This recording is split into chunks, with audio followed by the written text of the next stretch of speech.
आइए मेरे साथ माँ सरस्वती की शिक्षाओं की गहराई में उतरें और ज्ञान और बुद्धि के रहस्य को खोलने की चुनौती स्वीकार करें।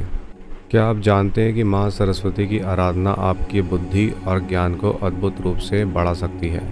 ये कोई साधारण श्रद्धा नहीं है, बल्कि एक दिव्य रहस्य है जो आत्मा को जागृत कर सकता है और मन को उज्जवल बना सकता है। चलिए इस रहस्य की गहराई में उतरते हैं। क्या आप तैयार हैं? सनातन धर्म में माँ सरस्वती का स्थान अत्यंत विशिष्ट है, ध्यान रखिए, और पूजनीय भी है। उन्हें ज्ञान, संगीत, कला, वाणी और शिक्षा की देवी माना जाता है। वेदों के मंत्रों से लेकर कवियों की कलम तक, जहाँ कहीं भी विचार, सृजन या विवेक प्रकट होता है, वहाँ माँ सरस्वती की कृपा का प्रभाव अवश्य होता है।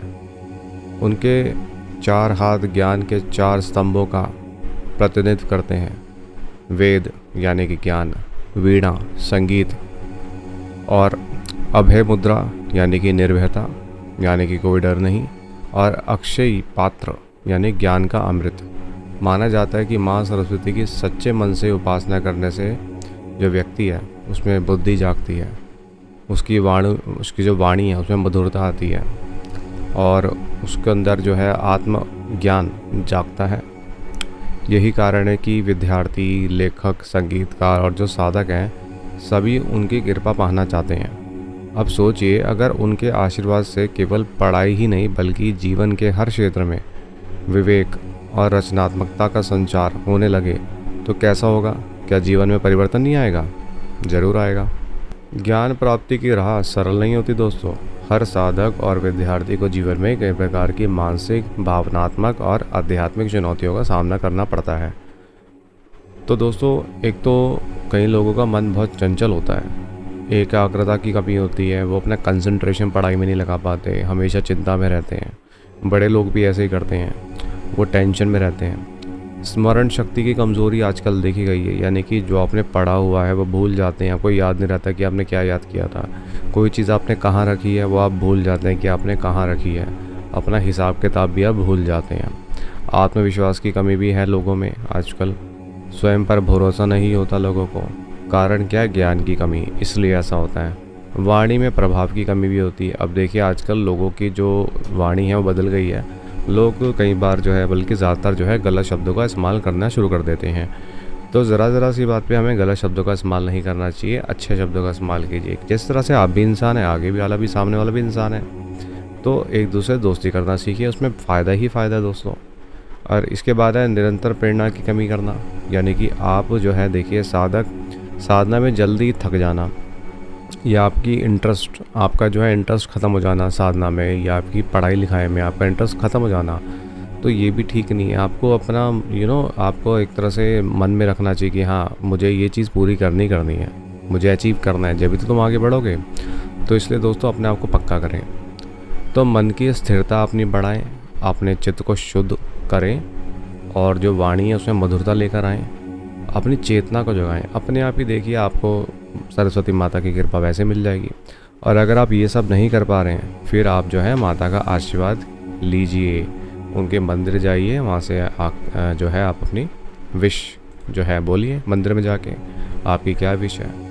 तो मैं तो ये नहीं जानता कि क्यों जो है लोग इसको स्टार्ट क्यों नहीं कर देते हैं, बल्कि कितने ही विद्यार्थी हैं, उनको सही टाइम पर जो है माँ की शरण में चले आना चाहिए। भाई देखो, आपको ज्ञान चाहिए ना, शिक्षा में आगे बढ़ना है ना, तो आप सरस्वती माता की शरण में जाइए ना, ज्ञान तो देंगी ना वो। पर पता है, लोग वहाँ जाने की बजाय कहीं और ही जा रहे हैं, विपरीत दिशा में ही जा रहे हैं। नहीं, ऐसा नहीं करना आपको। महर्षि वाल्मीकि के बारे में सब जानते हैं, उनकी अद्भुत यात्रा के बारे में सब जानते हैं। तो क्या आप जानते हैं कि वाल्मीकि पहले एक दस्युस रत्नाकर नामक डाकू थे। वह राहगीरों को लूटते थे और अपराध में जीवन व्यतीत करते थे। लेकिन एक दिन उनके जीवन में ऐसा मोड़ आया जिसने उन्हें संस्कृति और साहित्य के अमर स्तंभ में बदल दिया। जब ऋषि नारद ने उन्हें आत्मचिंतन के लिए प्रेरित किया तो रत्नाकर ने गहन तपस्या की। वर्षों तक राम राम का जाप करते हुए ध्यान में लीन हो गए।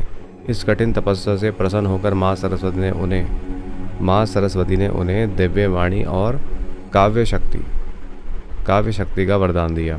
यही वरदान था जिससे रत्नाकर को वाल्मीकि बना दिया। अब वो वाल्मीकि के नाम से जानने लग गए, सब उनको वाल्मीकि के नाम से जानने लग गए। तो दोस्तों देखिए ये चीज़ है। और बुद्धि और वाणी का एक तरह से इंसान में रूपांतरण हो जाता है, बदलाव हो जाता है। माँ सरस्वती की कृपा से जो अज्ञान है आपके अंदर वो ख़त्म होने लग जाता है और ज्ञान जागना शुरू हो जाता है। दिव्य ज्ञान केवल पढ़ाई के लिए नहीं चाहिए। अब जैसे वाल्मीकि जी की कहानी आपने सुनी ली है, और देखिए आत्मशुद्धि के लिए भी ज्ञान बहुत ज़रूरी है। अब आपको ऐसा लगेगा ज्ञान ही तो है, कोई बड़ी बात नहीं है, कॉपी किताब पढ़ लो। दोस्तों ऐसा नहीं है। देखिए जब तक ज्ञान आप जागृत नहीं करेंगे ना, एक तो होता पढ़ना, पढ़ने के बाद उसको हमने अपने स्कूल्स में जितनी भी किताबें पढ़ी हैं, हिंदी की, इंग्लिश की, उसमें जो शिक्षाएं दी जाती हैं, जैसे कि लालच ना करें, बहुत सारी कहानियाँ हमने पढ़ी है, लेकिन फिर भी बड़े होने के बाद हम वो कहानियाँ भूल जाते हैं। और उन कहानियों को भूलने के बाद हम क्या करते हैं, पैसे कमाने के लिए गलत तरीके का इस्तेमाल करते हैं।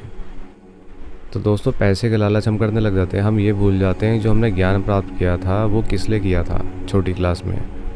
तो वो ज़रूरी है। जब तक आप ज्ञान को अपने अंदर नहीं घोल देंगे, जब तक आप परेशान रहेंगे, ये सच बात है।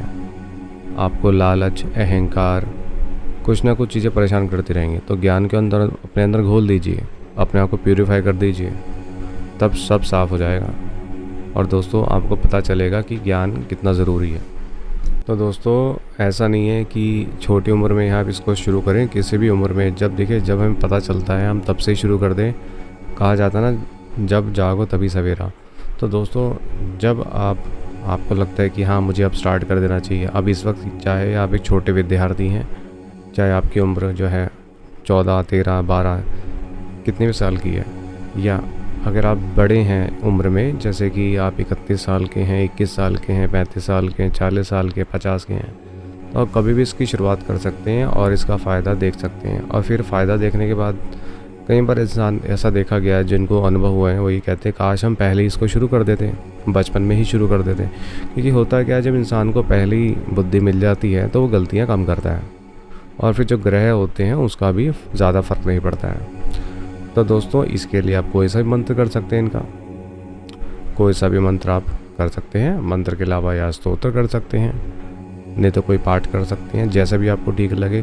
मंत्र छोटा सा कोई भी स्टार्ट कर सकते हैं आप, और उसको आप जो है जैसे 21 बार, 51 बार, 108 बार, जैसे आपको ठीक लगे वैसे कर सकते हैं। कम से कम 21 बार तो आपको करना ही चाहिए। अगर आपको बिल्कुल टाइम नहीं है, आपको सुबह जल्दी जाना होता है, जॉब के लिए भागना होता है या स्कूल जाना होता है, तो आप 21 बार तो कर ही सकते हैं। वैसे तो कोशिश कीजिए आप पहले से टाइम निकाल के रखें और 108 बार कम से कम करके जाएँ, एक माला यानी कि करके जाएँ, और धीरे धीरे इसकी मालाएँ बढ़ा दें, और हो सके तो उसकी दीक्षा ले लें। तो दोस्तों इससे बेनिफिट आप खुद देखेंगे। और अगर जो व्यक्ति ये पहले से ही मंत्र जाप कर रहा है माँ सरस्वती का, तो वह अपने अनुभव कमेंट में टाइप करके हमें बताएं, जिससे और भी लोगों को मोटिवेशन मिले। और दोस्तों अगर आप माँ सरस्वती का कोई भी मंत्र शुरू करते हैं आज से, तो दोस्तों आप हमें कमेंट में 21 दिन बार बताना कि आपको क्या अनुभव होता है। माता की कृपा प्राप्त करने के लिए आप किसी भी दिन से इसको शुरू कर सकते हैं, ऐसा कोई ख़ास नहीं है। तो दोस्तों भगवान के दिन तो सारे दिन होते हैं, या आप हफ्ते में गुरुवार, किसी भी गुरुवार से आप शुरू कर सकते हैं।